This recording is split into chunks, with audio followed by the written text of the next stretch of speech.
everyone. Today I'm going to be showing you how I make stop motion animation videos. I made this tutorial as sort of a starter's kit for anyone who might want to start animating using a video camera as opposed to using a still camera where you're taking lots of pictures.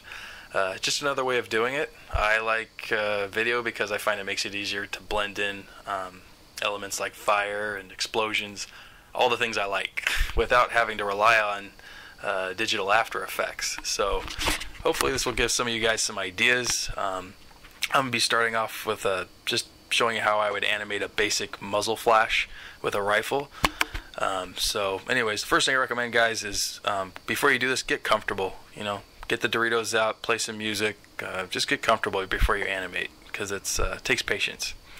I recommend you guys also get the portable light source like this desk lamp. Lighting is going to be very important for your movie. Equally important is going to be your backdrop.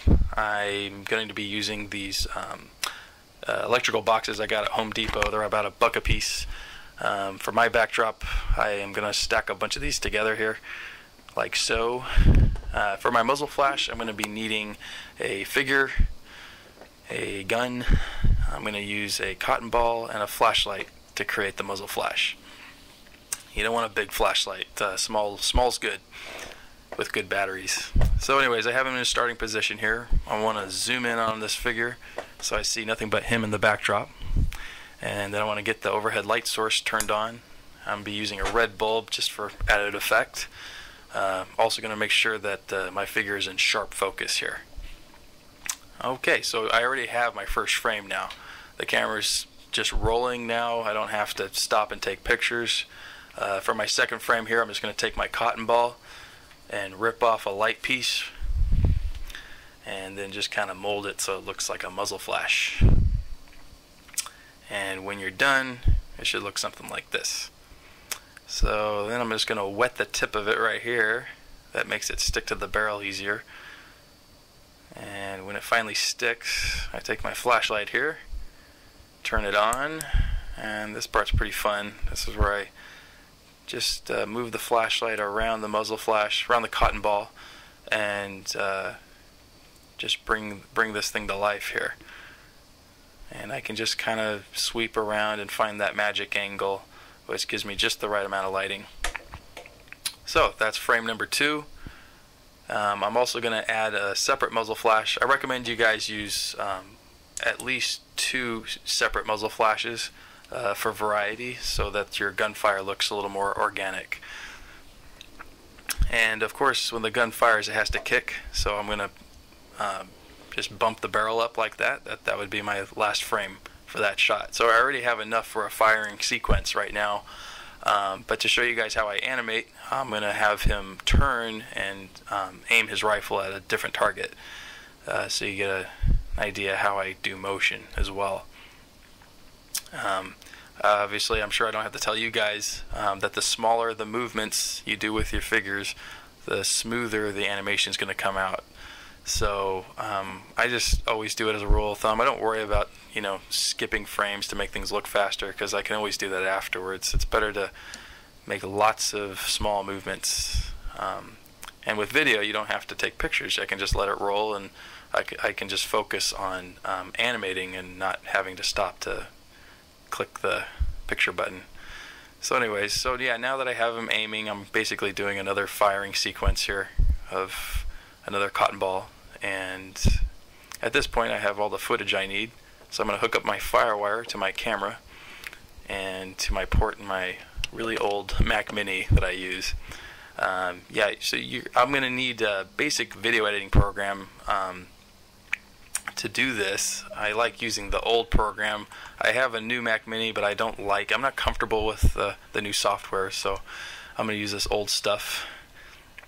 So anyways, I'm going to be importing each frame as a separate clip, and so each clip is, you know, 3 or 4 seconds in length.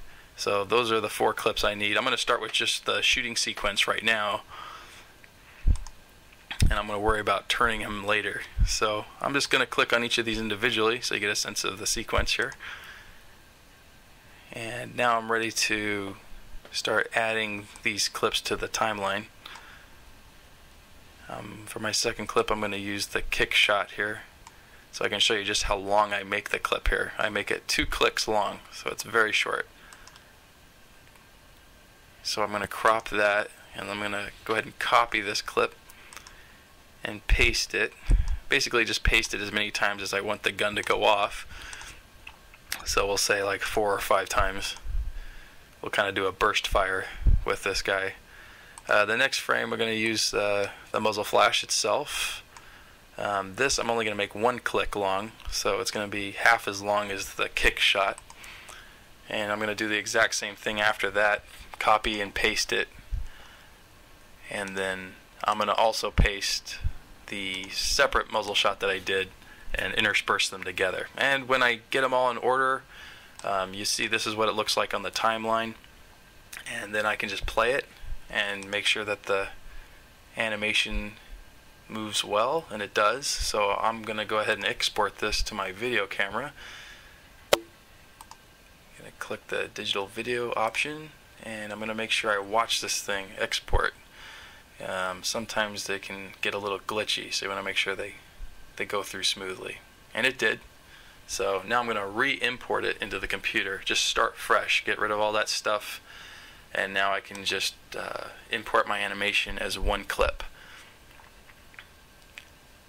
So now that I have just 1 clip to work with here, I can add effects to this clip. I can make it move faster, and that's what I'm going to do. So I'm going to go to editing here, and I'm going to try to make that rapid fire a little more rapid. Here we go. So we're going to increase the speed, and this program shows me a demo of what it's going to look like, and that looks good to me, so I'm going to go ahead and apply that, and this is what comes out. So that's okay by me.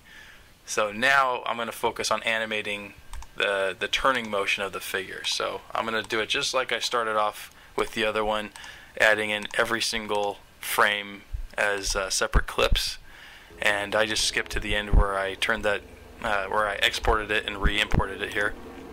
And so this is what the turning motion looks like after I've animated it, and it's a little slow for me, so I'm going to have to speed it up. And as you can see, as I speed it up, it also makes the animation move smoother. So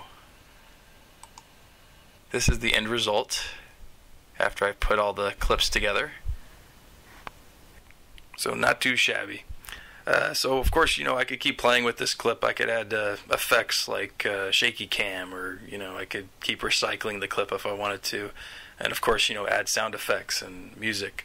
This video would probably be twice as long if I showed you guys how to add music and stuff, but just thought this was a good starting point. Hopefully it gave some of you guys some ideas on other ways you can animate.